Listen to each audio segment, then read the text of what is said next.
کہ ملک میں اسلام کی قانون کی حکمرانی ہے اور ملک میں کوئی ایسا قانون جو ہے وہ نہ رائج کیا جا سکتا ہے، نہ اس کا نفاذ ہو سکتا ہے، نہ اس کی قانون سازی ہو سکتی ہے جو اسلام کے منافی ہے۔ تو ہمارا ملک اسلام کے قوانین کے مطابق عین مطابق جو ہے اس کے یہاں پہ قوانین جو ہیں لاگو کیے گئے ہیں۔ اس پہ بات کو بڑھانا، اس میں کچھ ایسے لگتا ہے کہ کچھ لوگ مذہب کا نام لے کے وہ اپنا کو غصہ نکال رہے ہیں یا اپنا آپ منوا رہے ہیں۔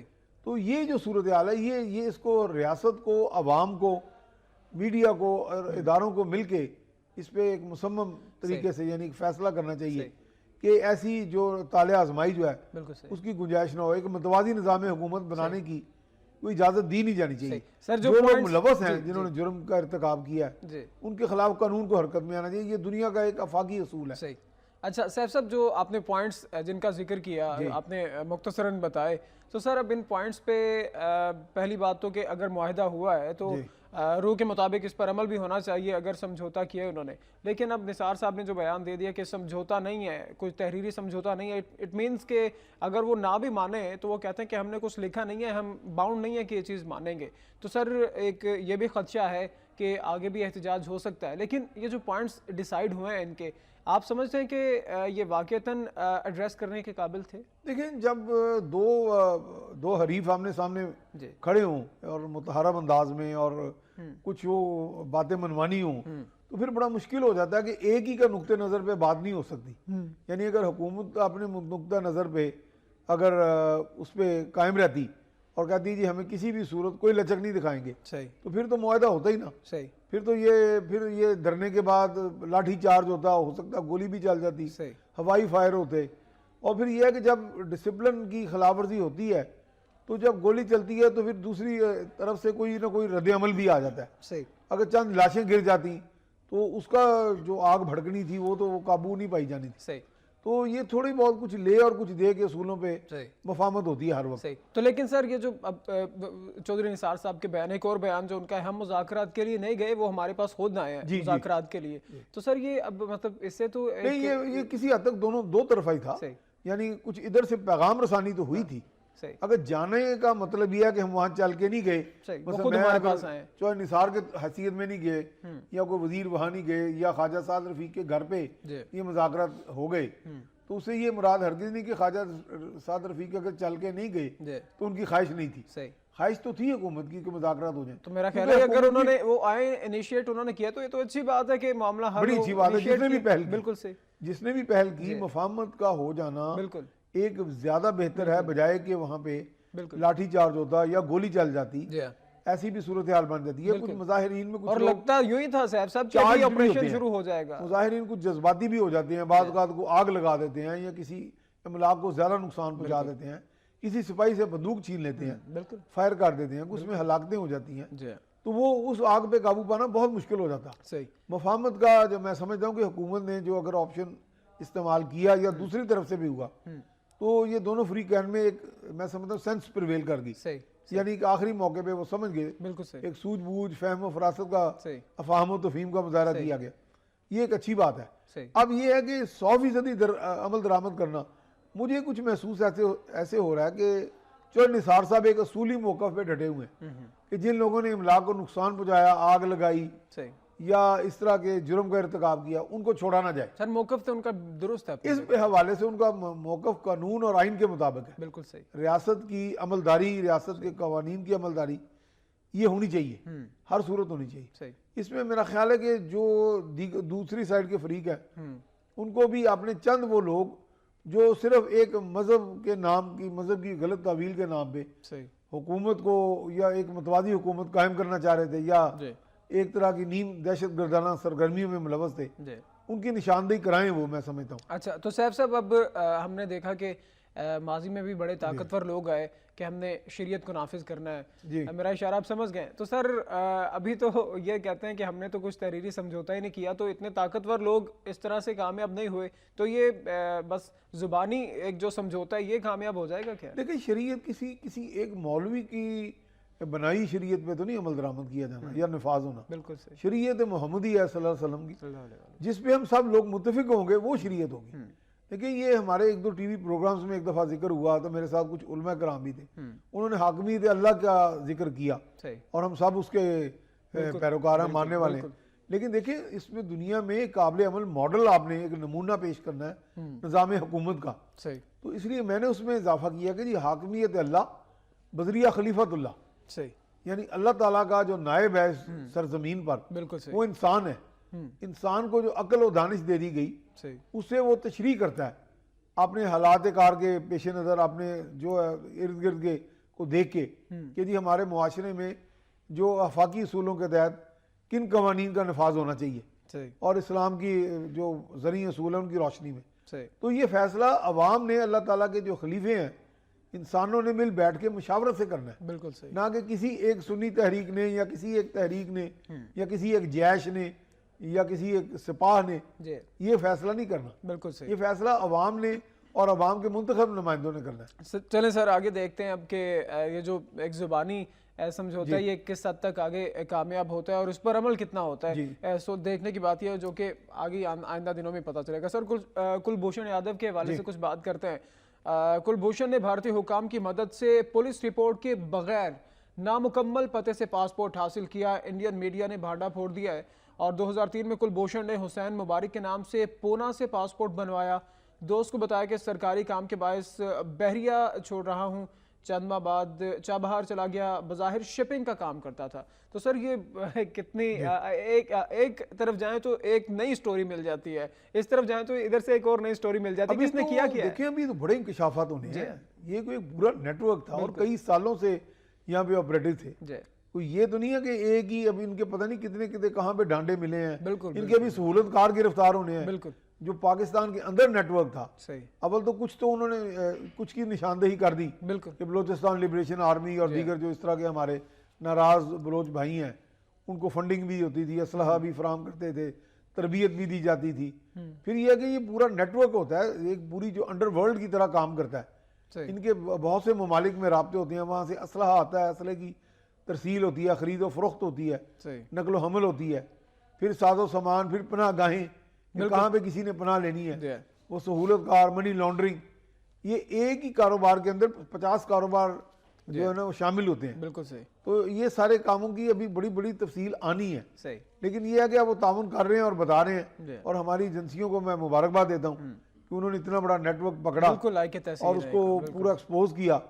اب یہ ہے کہ بھارت کے اندر میں میڈیا کے بارے میں خاص طور پہ کہوں گا کہ بھارتی میڈیا سے ہمیں بہت شکایات تھیں کہ وہ سوائے پاکستان مخالف رویہ اپنانے کی اور ان کو کوئی کام نہیں تھا.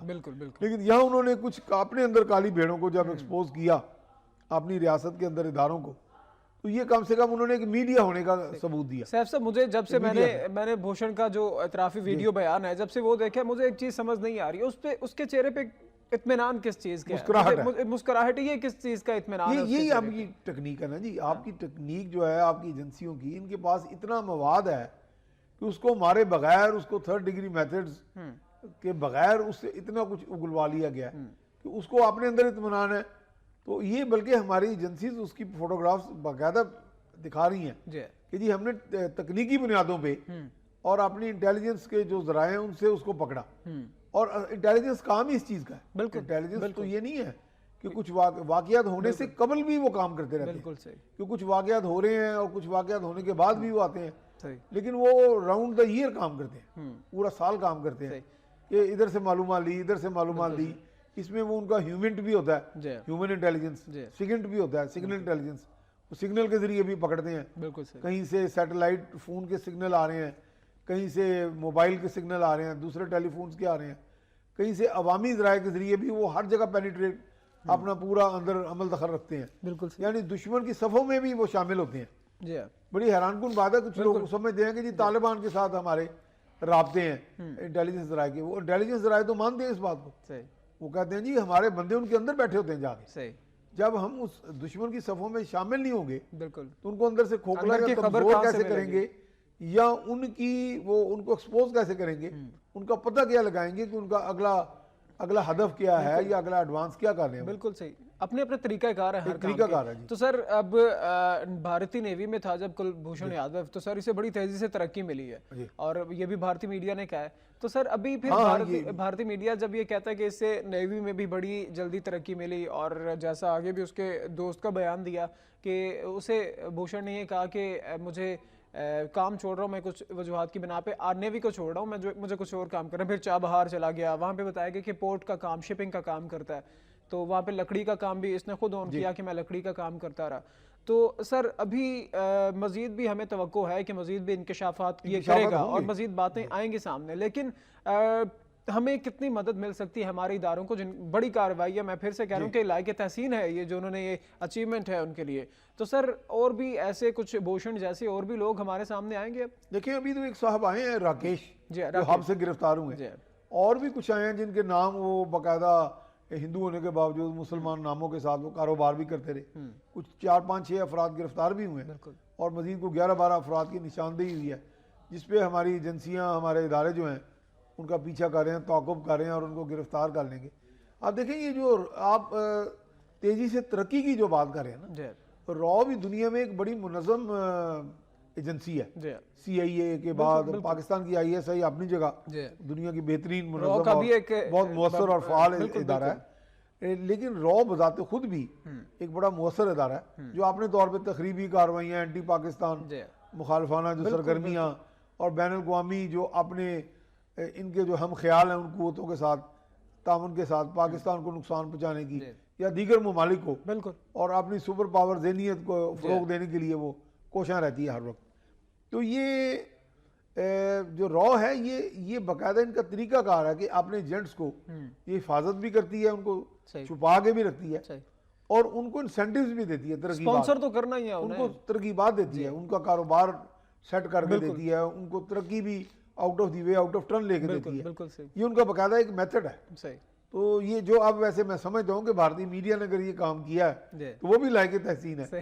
کہ میں اس لیے کہہ رہا ہوں کہ انہوں نے کم سے کم میڈیا کا کردار ادا کیا. بالکل صحیح. ماضی میں تو وہ میڈیا کا کردار ادا کیا, بھارتی میڈیا کا کردار ادا نہیں. انہوں نے ماضی میں یہ ہمیں انہیں گلا تھا کہ وہ بھارتی میڈیا بن کے وہ اپنے اندر کالی بھیڑوں کو ایکسپوز کیوں نہیں کرتے. لیکن سر ہم اپنے میڈیا کو بھی بلیم کرتے ہیں, بھارتی میڈیا کو بھی بلیم کرتے ہیں, لیکن سر ہر میڈیا یقینی طور پر اپنے ملک کے انٹرسٹ میں سب سے پہلے بولتا ہے. اور سر اب یہ بھارت جس طرح سے ڈس آن کر رہا تھا پہلے سے, اب بھارتی میڈیا نے کچھ باتیں بھی ایسے کی ہیں جس سے بھارت کی گورنمنٹ پہ سوالیہ نشان آیا ہے.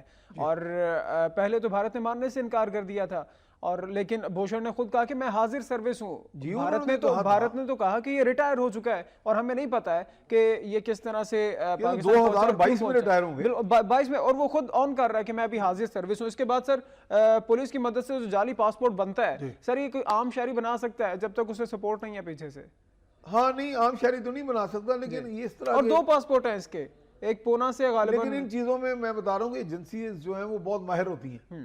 یہ اندر ہی اندر داخل ہو کے کسی بھی دفتر میں بہت سی کارروائیاں کراتے ہیں, یہ باقاعدہ آؤٹ آف دی وے وہ کچھ قوانین کو آگے پیچھے کر کے اس میں ریلیکسیشن کر کے بعض کا وہ فائل کا پیٹ بھی پورا کر دیتے ہیں. ممکن ہے ایک جعلی قسم کی پولیس رپورٹ اندر موجود بھی ہو جو بعد میں وہ دکھا دی جائے گی, تو اس طرح کے وہ کارروائیاں کر لیتے ہیں.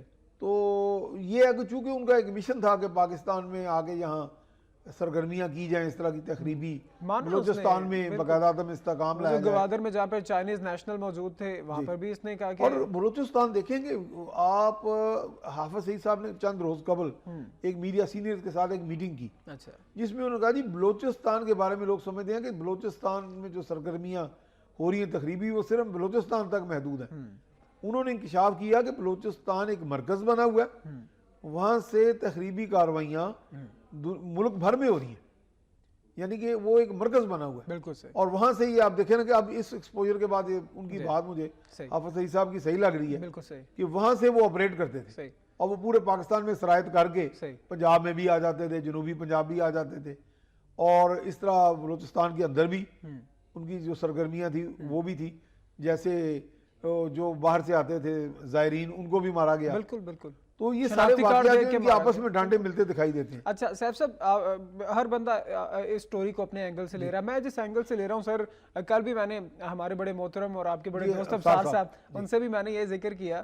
سر مجھے ایک خوشی ہے اس چیز کی کہ جو ایک مسلمانوں کا امپیکٹ تھا کہ مسلمان تخریب کاری کرتا ہے، مسلمان دہشت گردی کرتا ہے، وہ کلبھوشن یادو اصلی اور حسین مبارک نقلی، اس نے مسلمانوں کا جس طرح سے نام استعمال کیا اور تخریب کاری کی، سر اس سے مجھے حوصلہ ملا کہ یار مسلمان ایسا نہیں کرتا ہے. مسلمان یہ جس طرح سے یہ مسلمان نقلی مسلمان بنا، اس نے اپنی یہ بھی اطلاعات ہیں کہ اپنی باڈی میں جو مسلمانوں کی باڈی اس طرح سے بھی تبدیلی کروائی اور قرآن پاک کو بھی تھوڑا سا اس نے پڑھا. تو سر مجھے خوشی ہے کہ مسلمان ایسا نہیں کرتا ہے. لیکن جو صحیح مسلمان ہے، جو رسول اللہ صلی اللہ علیہ وسلم رحمت للعالمین کا ماننے والا ہے، وہ تو کبھی دہشت گردی نہیں کر سکتا. لیکن افسوس یہ ہے کہ ایک اکثریت دنیا میں ابھی تک جو سامنے آئی ہے وہ کلمہ گو ہونے کا دعویٰ کرتے ہیں، اور مارا بھی انہوں نے زیادہ تر کلمہ گو کو. یہ بڑی افسوسناک بات ہے، اس حقیقت کو ماننا چاہیے. لیکن یہ ہے کہ اس بات کو واقعی ہمیں ماننا پڑے گا کہ دنیا میں ریڈیکلائزڈ قوتیں موجود ہیں جو غیر مسلم بھی ہیں. یہ خام خواہ کا ایک ہمیں تہمت لگا دی گئی کہ جی مسلمان ہونا ایسے ہے جیسے کہ دہشت گرد ہونا. کیونکہ مسلمان تو دنیا میں جو اکثریت ہے، غالب اکثریت، وہ تو پرامن لوگ ہیں. بالکل، وہ تو ایک چند آٹے میں نمک کے برابر لوگ ہیں. وہ مسلمان ہونے کی حیثیت، وہ ایسے ہی جعلی مسلمان ہی انہیں ایکسپلائٹ کرتے ہیں. وہ اتفاق سے کلمہ گو ہیں یا اس کا کلمہ گو ہونے کا دعویٰ کرتے ہیں، لیکن وہ اسلام سے یہ اخذ نہیں کرتے یہ طاقت قوت دہشت گردی کی. بالکل صحیح. یہاں اسلام کے جو اصول ہیں بنیادی، وہ تو سارے امن اور سلامتی کا دین ہے ہمارا. بالکل. تو اس لیے اسلام کا اس سے کوئی تعلق نہیں.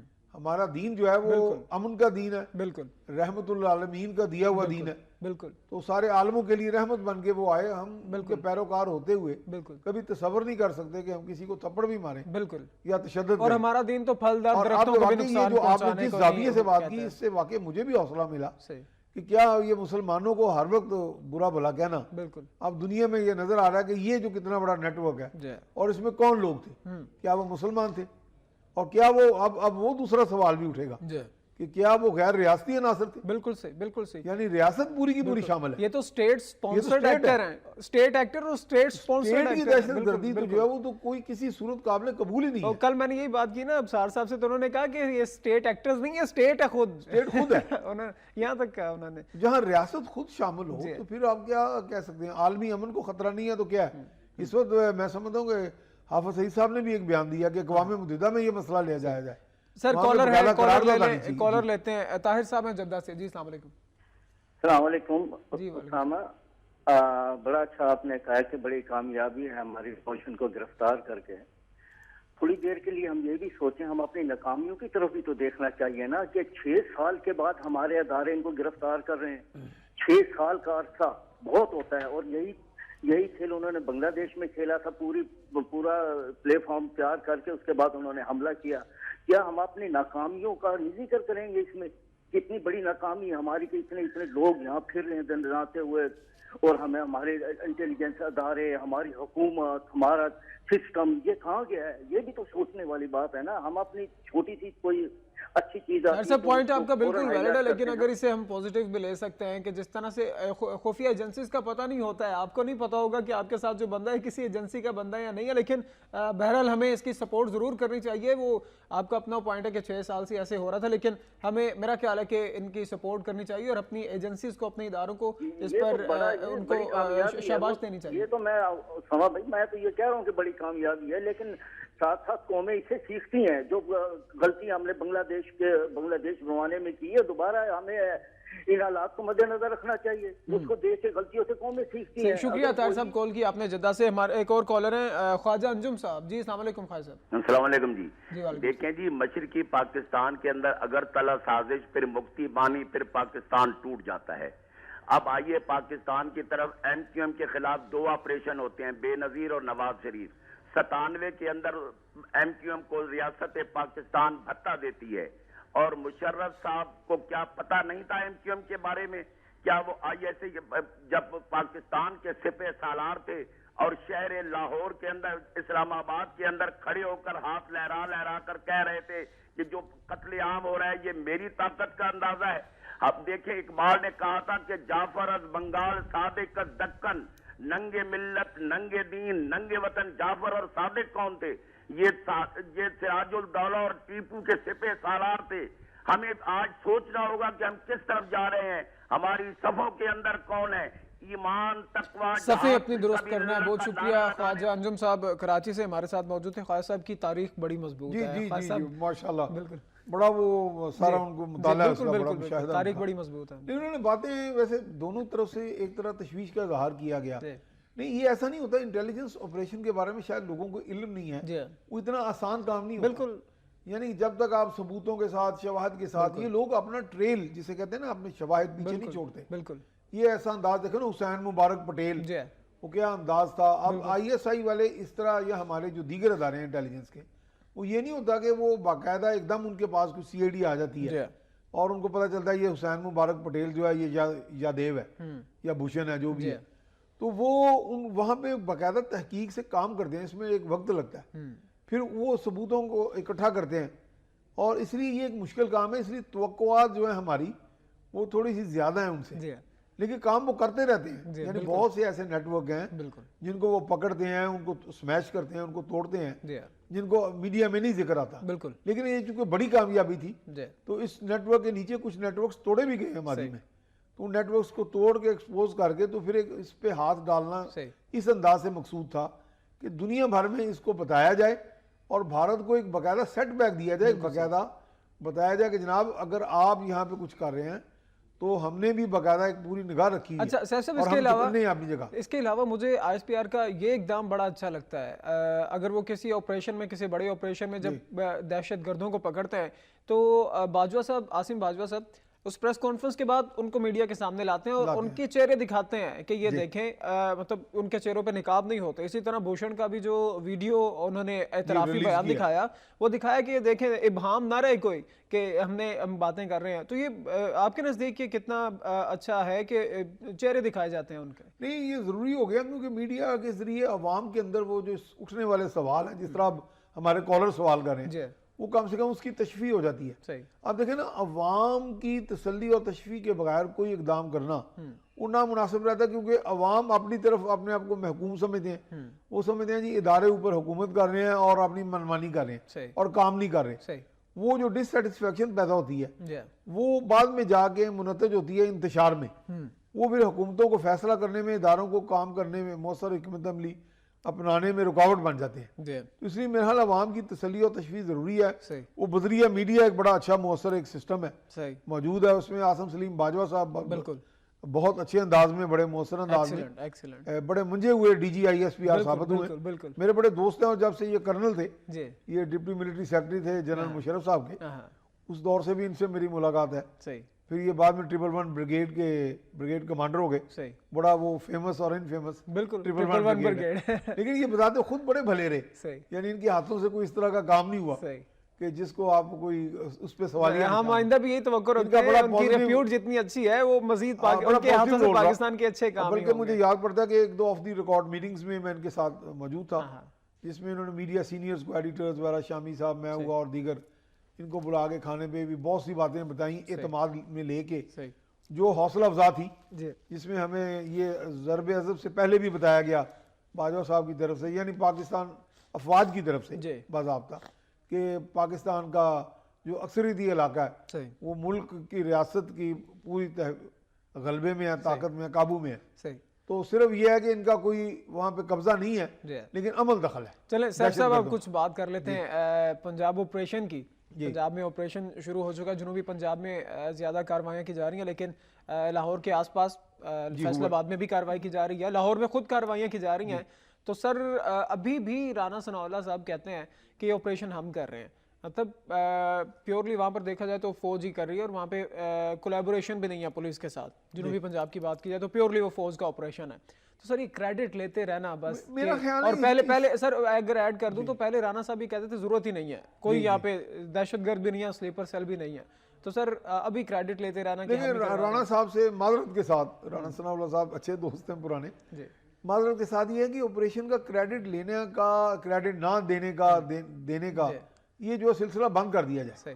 اب کام کرنے کا وقت ہے، کیونکہ دہشت گردی کی کارروائیاں بہت بھگت چکے ہیں. عوام الناس جو ہے وہ اکتا چکے ہیں، دہشت زدہ ہیں، بہت خون بہہ بچے جو ہیں ان کے اسکول بھیجتے ہوئے لوگ گھبراتے ہیں، کلمہ پڑھتے ہیں باقاعدہ، اور کئی اقدامات کیے جاتے ہیں ان کے. دیکھیں جس طرح باقاعدہ چیف آف آرمی سٹاف نے جنرل رحیل شریف نے کہا، عاصم سلیم باجوہ نے کہا، وزیر اعظم نے اپنے خطاب میں کہا، یہ جو اگلے روز انہوں نے قوم سے خطاب کیا کہ اب وقت آ گیا کہ ان دہشت گردوں کے ٹھکانوں پر پہنچ کے ان کو ختم کیا جائے، کہ بجائے کہ وہ پہلے ہماری طرف پیش قدمی کریں اور پھر ہم انہیں روکیں. تو سیف صاحب اس میں قباحت کیا سمجھتے رہے کہ مطلب کیا کوئی پنجاب اتنی کوئی پوری دنیا میں دہشت گردی کے واقعات ہو رہے ہیں، تو پنجاب میں ایسی کیا بات ہے کہ پنجاب میں دہشت گرد آ نہیں سکتے؟ کیا اتنی کون سی کا مسئلہ بنا لیا کہ یہاں پہ دہشت گردی نہیں ہے، یہاں پہ آپریشن نہیں کریں گے؟ نہیں، آئے ہوئے ہیں دہشت گرد آئے ہوئے ہیں. دیکھیں کسی کے گھر پہ اگر 10 ڈاکو حملہ آور ہو جائیں تو کیا وہ قانون کی کتاب آپ نکالیں گے جی پنجاب میں نہیں آ سکتے؟ بالکل. آپ کو رینجرز بچائے، آپ کو ڈرون بچائے، آپ کو ایئر فورس بچائے، آپ کو پولیس بچائے. آپ کی تو خواہش ہوگی گھر والوں کی، بالکل، اگر منظم یورپ میں جا سکتے ہیں تو گھر والوں کی خواہش ہوگی جی فوج آگے ہمیں بچا لے، ہمیں ہماری جان چھڑائی جائے، ہماری جان قبضے میں ہے ڈاکوؤں کے. تو اس وقت تو کارروائی کا اور کام کا وقت ہے، وہ مربوط انداز میں کی جائے. اور پاکستان کی مسلح افواج ہمیں لیڈ کر رہی ہیں اس معاملے میں دہشت گردوں کے خلاف. ایسے موقع پہ حکومت پنجاب کو انہیں سپورٹ دینی چاہیے بجائے کہ اس طرح کی کنفیوزنگ سٹیٹمنٹس دیں. سر کچھ بھارت کا پھر میڈیا نے تو ایک اچھا جیسچر دیا، لیکن کچھ اس حد تک وہی نا کچھ اچھا جیسچر کشمیر کی آپ بات کریں گے تو میڈیا ان کے ساتھ کھڑا ہوگا. لیکن اب دیکھیں اگر کہ ان کا جو بھارت کا چہرہ ہے، اصلی چہرہ، کہ مسلمانوں کے خلاف وہاں پر جس طرح سے زمین تنگ کی جا رہی ہے اور جو ان کی عدم برداشت بہت زیادہ ہے ان میں. 3 بھارتی طالب علموں کو کل تشدد کا نشانہ بنایا گیا، بازو توڑ دیا گیا ہے کہ آپ بھارت ماتا کا نعرہ لگائیں. انہوں نے انکار کر دیا، ان کو تشدد کا نشانہ بنایا گیا ہے، بازو شازو توڑ دیے، اور تینوں مسلمان بتائے جاتے ہیں. دیکھیں افسوسناک بات ہے کہ میں نے اپنے اخبار میں ایک ایکسکلوزیو بریکنگ نیوز بھی دی تھی کہ کچھ عرصہ قبل بھارت کی 1-2 یونیورسٹیز میں افغان طلبہ کے ساتھ بھی اس طرح کی زیادتی کی گئی، بڑا مارا پیٹا گیا، اور ان کے ساتھ بھی یہ کہا گیا کہ جی یہاں سے نکالا جائے ان کو کیونکہ یہ مسلمان ہے. آپ دیکھیں کہ وہاں پہ اس طرح کی لابیز جو ہیں وہ بڑی متحرک ہو گئی ہیں جو مسلمانوں کے خلاف جذبات رکھتی ہیں اور متشدد جذبات رکھتی ہیں، جو پاکستان مخالفانہ متشدد جذبات رکھتی ہیں، اور ان کو گرفت میں نہیں لایا جا رہا. یعنی کچھ ایسے لگتا ہے کہ ریاستی سرپرستی پیچھے شامل ہے. وہ مودی سرکار کا وہ جو چہرہ، وہ جو دل ہے، بالکل وہ ماضی کا، وہ جو گجرات کا جو ان کا تھا، وہ وزیر اعظم بننے کے بعد بھی ابھی بھی وہ گجرات کے وزیر اعلیٰ ہی ہیں جو وہ ان چیزوں کو پروان چڑھا رہے ہیں، یا کم سے کم جب ان پہ ہاتھ نہیں ڈال رہے، اور اگر تساہل کا بھی وہ تھوڑا مظاہرہ کر رہے ہیں تو اس سے مراد تو یہ ہے کہ وہ کسی حد تک ایک خاموش سپورٹ دے رہے ہیں ان کو. جب ریاست حرکت میں نہیں آئے گی، قانون حرکت میں نہیں آئے گا، تو پھر آپ کا وہ سیکولر ہونے کا دعویٰ اور آپ کا یہ دعویٰ کہ جی یہاں پہ تو تمام مذاہب کو کھلی آزادی ہے اپنے پرستش کرنے کی، اپنے طور طرز زندگی کے ساتھ زندگی بسر کرنے کی، وہ دعویٰ تو دھرے کا دھرا رہ گیا. صحیح. تو اچھا سیف صاحب، اس سے پہلے اس والے واقعے سے پہلے 2-4 روز پہلے کی بات ہے، محبوبہ مفتی کو جو الٹیمیٹم دیا گیا شیو سینا کی جانب سے کہ جب آپ حلف لیں گی تو آپ نے بھارت ماتا کی جے کا نعرہ لگانا، لیکن انہوں نے کہا کہ الٹیمیٹم دیا ہے. اس کے بعد جو فاروق عبداللہ صاحب جو کہ سابق ہیں ان کے کشمیر کے وزیر اعلیٰ ہیں، تو انہوں نے بھی کہہ دیا کہ کالے قوانین سے کشمیریوں کی نسل کشی کی گئی ہے، بھارت ماتا کی جے کا نعرہ لگانا قبول نہیں ہے. تو ان کے آئین میں تو نہیں ہے کہ ہر کوئی بھارت ماتا کا جے کا نعرہ لگائے گا؟ یہ تو ایک جذباتیت ہے نا جی، یہ تو متشدد وہی جذباتی آپ امپوز تو نہیں کر سکتے، وہ آپ امپوز نہیں کر سکتے. آپ دیکھیں پاکستان میں بھی ہم کتنی محبت کرتے ہیں پاکستان سے، تو کیا ہم ہر ایک سے یہ تو نہیں ایکسپیکٹ کرتے کہ جب وہ کسی پلیٹ فارم پہ کھڑا ہو تو پہلے پاکستان زندہ باد کا نعرہ ضرور. اب ہولی اور دیوالی کی تقاریب میں ہمارے اعلیٰ حکام وزیر اعظم تک گئے ہیں، لیکن ہم نے تو کسی ہندو سے نہیں کہا کہ آپ پاکستان کے فیور میں نعرہ لگائیں، گو کہ وہ خود کو بہت زیادہ اچھا پاکستانی کہتے ہیں، اور وہ ہیں ہمارے جو ہندو بھائی ہیں، ہمارے مسیحی بھائی ہیں. بھارت جیسا ایک ایسا ملک جو جمہوریت کا بڑا دعوے دار ہونے کا بڑا دعویٰ کرتا ہے، بالکل، تو وہاں جمہوریت تو نام ہے برداشت کا، بالکل، تحمل کا، بالکل، ایک دوسرے کے ساتھ رواداری سے جینے کا، رہنے کا. تو جہاں پہ یہ رواداری کے اصول کہاں گئے، وہ جمہوریت کہاں گئی؟ اور تہذیب اور تمدن کا جو ارتقاء کے بعد، یعنی کئی سال ہوئے آزاد ہوئے، تو بجائے کہ وہ ایک دم ایسے لگتا ہے جیسے ریورس گیئر لگ گیا. صاحب صاحب بھارت میں بڑے پڑھے لکھے لوگ ہیں, بڑے فہم رکھنے والے لوگ ہیں, اور شاعر ہیں, ادیب ہیں, شاعر ہیں, تھنکرز ہیں, بڑے بھارت ایک اچھے لوگ پیدا کیے ہیں بھارت نے. لیکن کیا وہ لوگ کوئی کام نہیں کرتے بھارت میں عدم برداشت پر, تاکہ عدم برداشت کی روک تھام کی جائے؟ کیا وہ کوئی کام نہیں کرتے ہیں؟ بجائے اس کے کہ پاکستان کی اسٹیبلشمنٹ کو ہم کئی بار تنقید کا نشانہ بناتے ہیں, حقیقت یہ ہے کہ بھارت کی اسٹیبلشمنٹ جو ہے وہ بہت طاقتور ہے, اور وہ جو بھی اپنی پالیسی بناتی ہے اور جو بھی ترجیحات مرتب کرتی ہے اس کو اس طرح فالو کیا جاتا ہے تمام آپ کے شعبہ جات میں, تو وہ پھر آپ کا وہاں کا ایک فطرت ثانیہ بن جاتی ہے. اور وہاں پہ ابھی تک وہاں کی جو اسٹیبلشمنٹ ہے اس کے اندر ایک تو سپر پاور کا ایک بھوت سوار ہے کہ جی یہاں پہ جتنی بھی ریاستیں پاکستان بھارت کے گرد و پیش میں ہیں, پاکستان سمیت, وہ ہماری ذیلی ریاستیں ہیں, اور وہ ہمیں ایک چودھری مانے اس علاقے کا. ایک تو وہ چودھراہٹ کا جذبہ, وہ چودھراہٹ جو ہے نا وہ آپ کے اندر ایک امتیازی رویہ پیدا کرتی ہے. جب آپ امتیازی برتاؤ کریں گے ریاست کے اندر اور ریاست کے گرد و پیش میں, تو پھر اس طرح کا انتشار پیدا ہوتا ہے. یعنی بڑا کام کرنا ہے بھارت کے, اگر جو اچھے لوگ ہیں انہیں بڑے کام کرنے کی ضرورت ہے. سر اس کے علاوہ دو خبریں اب مختصر ان پہ بات کر لیتے ہیں. پیٹرولیم مصنوعات کی قیمتوں میں 3 سے 6 روپے لیٹر تک اضافے کی سفارش آج اعلان کیا جائے گا, کیونکہ پہلی پہ ثمرات ملتے ہیں یا مہنگائی ہوتی ہے پیٹرول کی قیمتوں میں. تو سر پچھلے مہینے قیمتیں کم ہوئی, عوام بڑی خوش تھی, صرف ابھی انجوائے بھی نہیں کیا لوگوں نے صحیح طرح سے. افسوسناک خبر ہے, لیکن باہر کے ممالک میں آپ جا کے دیکھیں پیٹرول کی قیمت وہاں بھی اتنی کم نہیں ہے, یعنی عوام کو اس طرح ملتی ہے, لیکن وہاں قوت خرید زیادہ ہے عوام کی. اس لیے حکومت کو اس وقت زیادہ توجہ دینی چاہیے, میرے دوست خاص طور پہ اسحاق ڈاکٹر صاحب کو, کہ وہ عوام کی قوت خرید بڑھائے. سر جب آپ کی قوت خرید بڑھے گی پھر آپ کو پیٹرول کی قیمت بھی آپ کو جو دنیا کے ساتھ اگر وہ بڑھتی ہے تو وہ قابل برداشت ہوگی. سر آپ اپنے دوست سے وقتاً فوقتاً یہ کہا کریں نا کہ یار عوام کو بھی تھوڑا سا ریلیکس میں انہیں جب ملا ہوں تو میں انہیں یہی کہتا ہوں کہ جی عوام کے لیے کیا خبر ہے, اور عوام کے لیے کیا اچھی خبر ہے. وہ پھر کچھ بتاتے ہیں, کچھ میری سمجھ میں آتی ہے. شاید ان کا جواب یہ ہوتا ہوگا کہ وزیر اعظم اور میں فلاں ملک جا رہے ہیں, یہ اچھی خبر ہے. اچھا ایک اور خبر ہے بلاول بھٹو صاحب کے حوالے سے, کہ بھٹو صاحب کی جو برسی ہوئی تھی اس میں یہ انکشاف ہوا تھا کہ جو پیسہ لگا ہے وہ سرکاری خزانے سے استعمال کیا گیا. تو بلاول بھٹو نے ایک تو نوٹس لیا اس پہ, جو کہ اچھی بات ہے, نوٹس لیا ہے.